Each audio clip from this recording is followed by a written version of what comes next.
Samajwadi party के राष्ट्रीय अध्यक्ष पूर्व मुख्यमंत्री अखिलेश यादव की गिरफ्तारी के बाद रायबरेली की सड़कों पर गुस्से का सैलाब उमड़ पड़ा।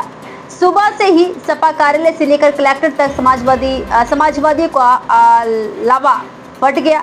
नारों की गूंज इतनी तेज थी कि गलियां गूंज रही थी। अखिलेश यादव जिंदाबाद, तानाशाही नहीं चलेगी, ये नारे लग रहे थे। हालांकि लोकतंत्र की हत्या बंद करो और ये भी नारे थे। सपा जिलाध्यक्ष वीरेंद्र यादव ने मोदी सरकार पर सीधा वार करते हुए कहा कि सरकार जनता के जनादेश की लुटेरी है।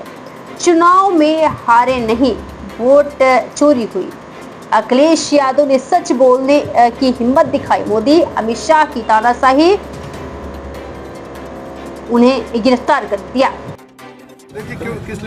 इस देश में चुनाव आयोग नरेंद्र मोदी की कठपुतली बन के रह गया है और चुनाव आयोग को लगातार पार्लियामेंट के माध्यम से हमारे विपक्ष के जितने बड़े नेता हैं, हमारी पार्टी के माननीय राष्ट्रीय अध्यक्ष श्री अखिलेश यादव जी सहित सभी विपक्ष के बड़े नेताओं ने इस बात का पुरजोर विरोध किया कि आप इसकी जांच करा लीजिए। जो फर्जी वोट मिले हैं उनको जो है उनका जांच करा करके उन्हें डिलीट कराइए और जो SIR है इसे वापस लीजिए।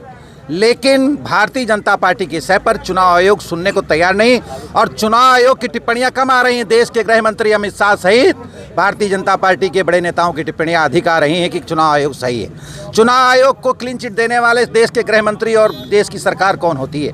चुनाव आयोग एक ऑटोनॉमस संस्था है जिसको सबको लेके चलना चाहिए।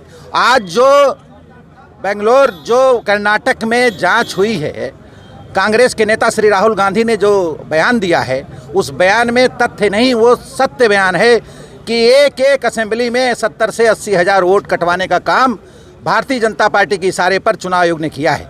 हमें तो इस बात का आज अफसोस है कि हमारे जनपद में 6 विधानसभा क्षेत्र हैं। हम पिछली बार 2 विधानसभा क्षेत्र हार गए। ये निश्चित तौर से भारतीय जनता पार्टी की कूटनीति और उनके झूठ असत्य के तहत वोटों को बढ़ा करके चुनाव आयोग की सह पर उन असेंबली में वोट बढ़ाने का काम किया और गलत वोटों को चढ़ा करके हमें हराने का काम किया है। इसी तरह उत्तर प्रदेश सहित पूरे देश में लोकसभा के चुनाव में भयंकर धांधली हुई है। अगर धांधली ना होती तो भारतीय जनता पार्टी की नरेंद्र मोदी की नेतृत्व वाली सरकार केंद्र में न बनती और उसी के तहत आज हमारे नेता माननीय श्री अखिलेश यादव जी सहित विपक्ष के बड़े नेताओं को चुनाव आयोग की सह पर, चुनाव आयोग की सह छोड़िए, भारतीय जनता पार्टी की सरकार की सह पर उन्हें गिरफ्तार किया गया है। लोकतंत्र में अगर आवाज़ उठाना गिरफ्तारी है तो हम समाजवादी लोग रायबरेली के वो गिरफ्तारी देने के लिए भी आज यहाँ आए। क्या लग रहा है कांग्रेस की निष्क्रियता देखने को मिली है? उनके LOP की भी गिरफ्तारी हुई है और वो लोग अभी तक इस प्रदर्शन में नहीं शामिल हुए। आप लोग उनके साथ मिलकर लड़ते हैं रायबरेली में, सपा इसमें आगे दिख रही है। नहीं, समाजवादी पार्टी ने ये आज तय किया कि हमें तत्काल ये कार्यक्रम करना चाहिए। हो सकता है कांग्रेस की कुछ अपनी अड़चन रही हो सकता है वो बाद में करें, वो अपनी रणनीति बात करें। हमारी मांग है कि SIR वापस की जाए। हमारी मांग है कि विपक्ष के नेता श्री अखिलेश यादव जी सहित सभी सांसदों को तत्काल रिहा किया जाए और जब तक उनकी रिहाई नहीं हो जाती हम लोग यहाँ अनवरत बैठे हैं। अभी तो हम तत्काल रूप से सूचना देकर के इतने लोग आए हैं।